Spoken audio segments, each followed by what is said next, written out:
கர்த்தருடைய நாமத்தில் உங்களை மகிழ்ச்சியோடு வாழ்த்துகிறேன். கர்த்தர் உங்களோடு இருப்பாராக, உங்களை ஆசீர்வதிப்பாராக. சீர்வரும் சிகரந்தோடும்.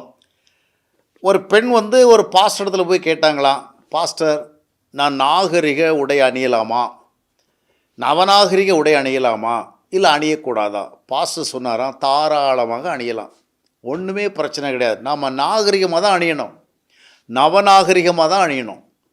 ஏனென்றால் நாகரிகம் என்றால் என்ன? இன்றைக்கி நாகரிகம்னு சொல்கிறோம், மாடர்ன் லைஃப்னு சொல்கிறோம், மாடர்ன் வேர்ல்டுன்னு சொல்கிறோம், அல்ட்ரா மாடர்னிட்டின்னு சொல்கிறோம். ஆனாலும் என்ன பார்க்குறோன்னு சொன்னால், நாகரிகம்னு சொன்னால் நம்ம ஒழுக்க விதிகளுக்கு உட்பட்டு இருக்க முடியாது. நாகரிகம்னு சொன்னால் இந்த நேரத்தில் எப்படி எப்படி எதை விரும்புகிறாங்களோ அப்படி எப்படி நம்ம உடை உடுக்கணும், அதுதான் நினைக்கிறோம். ஆனால் நாகரிகமாக தான் நம்ம உடை உடுக்கணும். நாகரிகம்னா என்னன்னா, ஒரு மெச்சூரிட்டி தான் நாகரிகம். மனிதன் கற்காலத்திலேருந்தே ஆரம்பித்து வருகிறத நம்ம பார்க்குறோம். காலங்கள் போக போகத்தான் நிறைய விஷயங்கள் நம்ம கற்றுக்கொள்கிறோம். அப்போது நாகரிகம்னா என்னன்னு சொன்னால் சிவிலைசேஷன். இது என்ன தெரியுமா? சிவிலைசேஷனுடைய சரியான அர்த்தம் என்னன்னு பார்த்தீங்கன்னா, மனிதன் பண்பட்டு பண்பட்டு பண்பட்டு நல்ல விதமான ஒரு பண்பு நிலைக்கு வருகிறான்.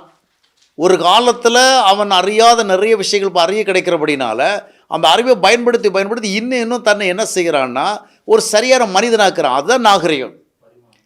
ஆனால் இன்றைக்கு நாம் என்ன பார்க்குறோன்னு சொன்னால், மனிதன் கற்காலத்துக்கு திரும்பிட்டு இருக்கிறான். ஒரு காலத்தில் நகத்தை வெட்டினாங்க, இப்போ வளர்க்குறாங்க. ஒரு காலத்தில் முடியை வளர்த்தாங்க, இப்போ வெட்டுறாங்க. ஏன்னா நாகரிகங்கிறாங்க.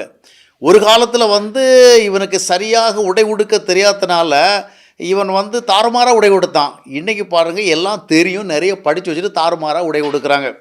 ஒரு காலத்தில் உடுத்த உடையை மாற்றாமலே வாழும்படியான சில சூழல்கள், அடிக்கடி உடமாற்ற முடியலை. அதனால் உடையினுடைய பல பகுதி என்ன செய்யுதுன்னா நரைத்து போய் காணப்படும். இந்த கவுபாய்ஸ் எல்லாம் சொல்லுவாங்க, உட்கார்ந்த இடத்துல உட்கார்ந்து தூங்கின இடத்துல தூங்கி அதுவாக நரைத்து போயிடும். அது அவங்களுடைய நிலைமையினுடைய அடையாளமாக இருந்தது. இப்போ பார்த்திங்கன்னா நாகரிகம்னு சொல்கிற இடத்துல இந்த நரைத்த உடைகளைத்தான் வாங்குகிறோம். இன்றைக்கி ஜவுளி கடையில் போய் ஒரு ரெகுலர் கலரில் இருக்கிற, அதாவது ஒரு நல்ல ஒரு தோற்றத்தில் ஒரு பிளைன் பேண்ட்ஸ் கிடைக்காது. எப்படி பார்த்தாலும் என்னென்னா ஃபேடுங்கிறாங்க. அது மட்டும் இல்லை, அந்த காலத்தில் துணியை அணிந்து அணிந்து அது பழசாகி நூலாக தொங்கும், கிழிஞ்சிருக்கும், அங்கே கிழிசல் இருக்கும். அப்போ ஏழை இது வறுமை, அதனால் கிழிஞ்ச ட்ரெஸ்ஸை போடும். இப்போது கிழிஞ்ச ட்ரெஸ் போடுறது யார் தெரியுமா? ரொம்ப ரொம்ப படித்தவங்க, ரொம்ப ரொம்ப வசதியானவங்க. அப்போது என்ன பார்க்குறோன்னா, they are giving different meaning to civilization. சிவிலைசேஷனுக்கு என்ன அர்த்தம் கொடுக்குறான்னா, நாகரிகமே தெரியாத காலத்தில் இருந்தாங்க பார்த்தீங்களா, அந்த மனநிலைக்கும் வருகிறான். அந்த நாகரிகமே தெரியாத காலத்தில் அணிந்தது போல் இவன் அணிகிறான். அன்றைக்கி அவனுக்கு உடலை சரியாக மறைக்க கூட தெரியலை. உடலை சரியாக மறைக்க தெரியாதனால அவன் தாறுமாறாக உடை அணிந்திருந்தான். ஆனால் இன்றைக்கு இவனுக்கு எல்லாமே தெரிகிறோம். அப்போ என்னென்னா, அறிந்த உண்மைகளை அறிந்து அதன்படி செயல்படலை.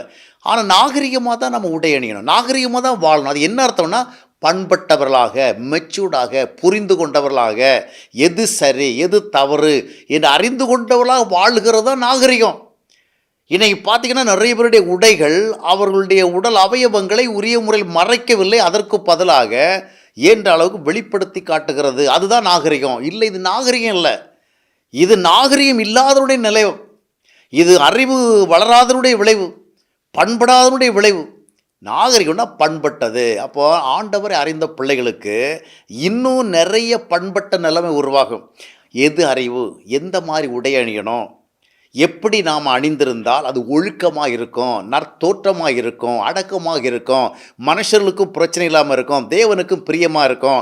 இதை அறிகிறதும் சிவிலைஸ்டு கம்யூனிட்டியினுடைய ஒரு முக்கியமான கடமை. ஆனால் இன்றைக்கு கிறிஸ்தவ மக்களை அநேகர் உரிய விதமாக உடை அணிவதில்லை. உரிய விதமாக உடை அணிந்தால் அது நாகரிகம் இல்லை அப்படிங்கிற மாதிரி ஒரு கான்செப்ட் இருக்குது. அந்த கான்செப்டையும் பலியாகிறான்.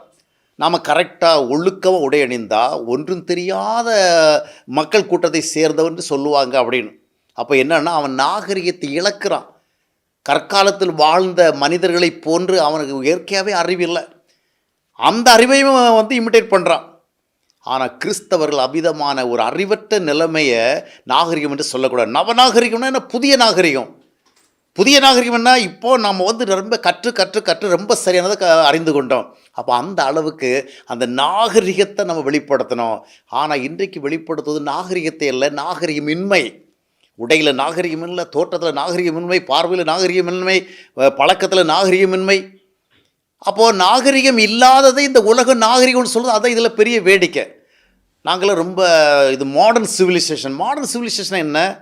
அறிவு வளர்ந்து வளர்ந்து, ஞானம் வளர்ந்து வளர்ந்து, புத்தி வளர்ந்து வளர்ந்து நல்ல பெர்ஃபெக்டாக இருக்க வேண்டியும். ஆனால் இந்த நேரத்தில் தான் மனிதன் என்ன செய்கிறான்? மனித நிலைமை இழந்து மிருக நிலைமை போயிட்டுருக்கிறான்.